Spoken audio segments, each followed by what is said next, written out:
Deepa's food blog मराठीमध्ये तुम्हाला सर्वांचं खूप खूप स्वागत आहे. तर आजची आपली रेसिपी आहे ओल्या चवळीची भाजी. तर चला आपण रेसिपीला सुरुवात करूया. तर आजची आपली रेसिपी आहे ओल्या चवळीची भाजी. मी इथं घेतली 1 वाटी ओली चवळी घेतली आहे. त्याच्यासाठी 1 मोठा कांदा घेतला आहे, 1 मोठा टोमॅटो घेतला आहे, अद्रक आणि लसूण ठेचून घेतलेलं आहे, कढीपत्ता, कोथिंबीर आणि हिंग. त्यासाठी लागणार आहे आपल्याला कुकर. मी आज कुकरमध्ये झटपट बनवणार आहे. जास्त भांडे भरायचं टेन्शन नाही आणि घासायचं पण नाही. झटपट अशी आपली रेसिपी आहे. आपण ओल्या चवळीची रस्सा भाजी बनवतोय. त्यासाठी घेतलंय मी 3 पळी तेल घेतलेलं आहे. तेल चांगलं तापलं आहे. त्याच्यात टाकतोय आपण मोहरी, 1 चमचा मोहरी, 1 चमचा जिरे,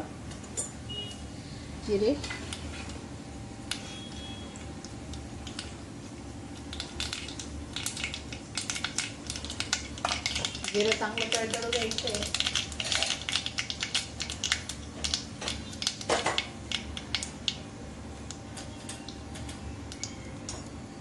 त्याच्यात टाकणार आहोत कांदा.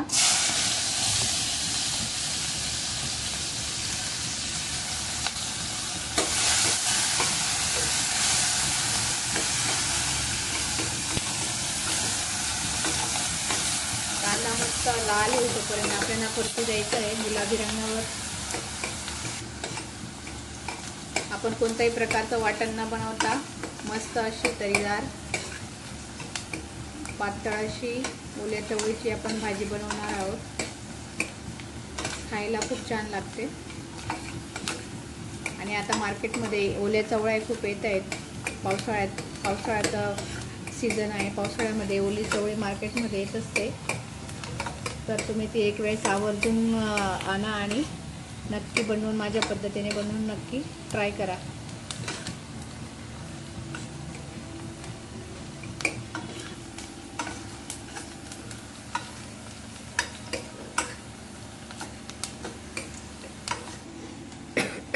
आता आपण टाकतोय कढीपत्ता, अद्रक लसूणची पेस्ट आणि थोडीशी कोथिंबीर. वरून कोथिंबीर आपण घालणार आहोत, पण फोडणीमध्ये घातल्याने भाजीला अजून एक मस्त चव येते.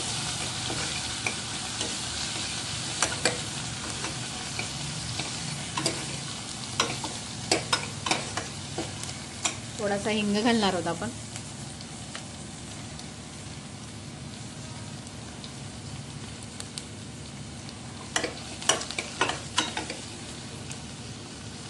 चांगलं अद्रक लसूण परतलं आहे. आता त्याच्यात घालतो आपण टोमॅटो.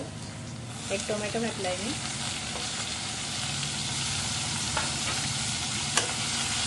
टोमॅटो मस्त लाल होईल तोपर्यंत शिजू द्यायचा आहे.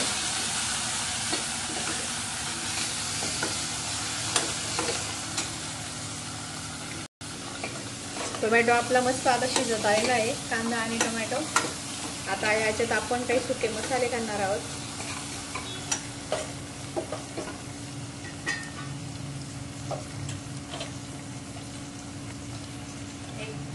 1 चम्मच मी चटणी घातली,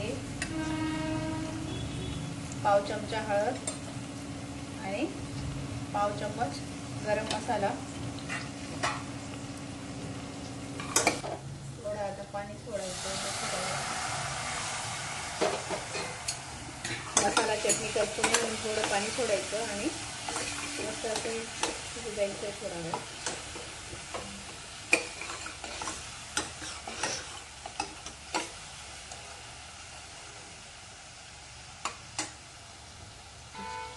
आता याच्यात घालणार आहोत आपण चवळी.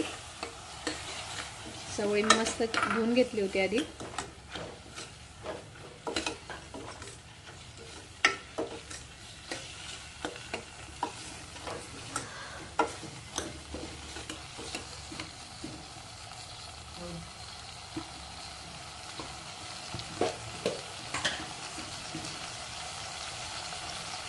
याच्यात चवीनुसार आपण मीठ घालतोय.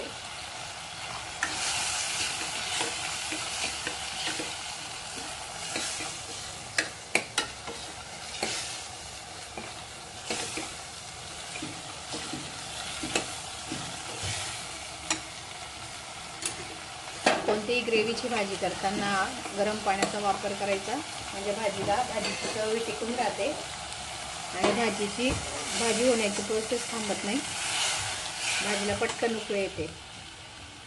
थंड पाणी टाकल्यावर भाजीची प्रोसेस थांबून जाते आणि तिची चव पण थोडी कमी होऊन जाते. म्हणून केव्हाही भाजी करताना गरम पाण्याचाच वापर करायचा.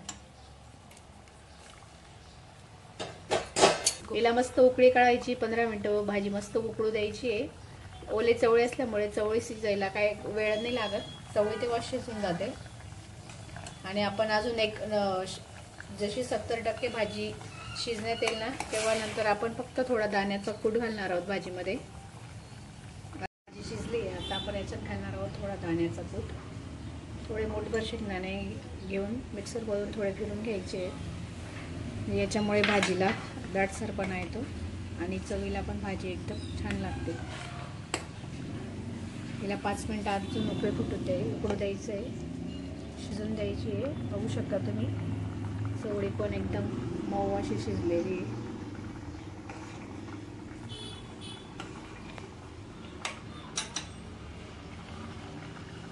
तर बघू शकता तुम्ही, आपली भाजी मस्त तयार आहे.